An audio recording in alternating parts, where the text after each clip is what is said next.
Welcome back to another episode of Storytime. This is Ferrara, and in today's episode we're talking about mercury. Mercury is a metal with a very low melting point. At negative 38 degrees Fahrenheit, it melts, and that is in this liquid form, like you see here in the picture.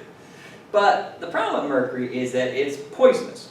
So even though it looks like it would be fun to play with here, unfortunately if you touch it, it can cause neurological damage. And mercury wasn't known to be poisonous in the 1830s. In the 1830s, mercury was used to cure pellets, like beaver pellets, for example. And curing is a process in basically which you're trying to make the material tougher, or you're trying to provide more stability in the linkage of the material. So that way it makes a better hat. And the problem with hats, though, that were made out of mercury is that if you're wearing a mercury hat, you end up breathing in the fumes of mercury, which are poisonous. And they can cause neurological damage, they can cause confused speech, they can cause you to get distorted vision. And if you ever heard the term mad as a hatter, it comes from people that were wearing mercury hats. That basically made them kind of go a bit crazy. So even though mercury looks like it'd be fun to play with, we can't play with it. But there is a metal that's similar to mercury that we can make into a liquid that we can play with. And that'd be gallium. Gallium also has a low melting point. Not as low as mercury, but its melting point is at 85 degrees Fahrenheit. And we can take some hot water and put mercury inside of it, and then we can get it to its melting point. And then as a melting point, then you can play with it as a liquid, which I'll show you here next.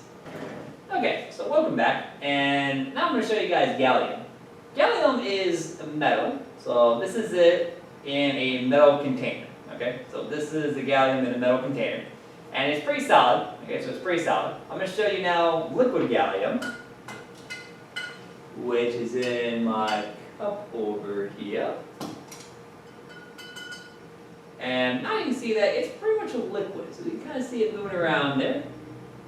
See, this is how it's a liquid. And I'm going to open it up here, and I'm going to put it on the plate so you can kind of see the liquid gallium.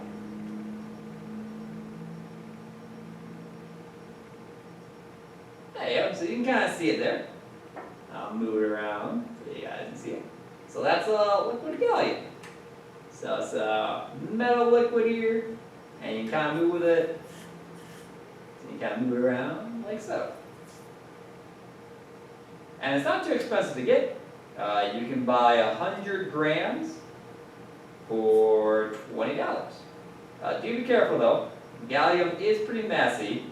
When it starts to solidify, it is a metal. But in its liquid form, you can kind of just move it wherever you want. And that is gallium.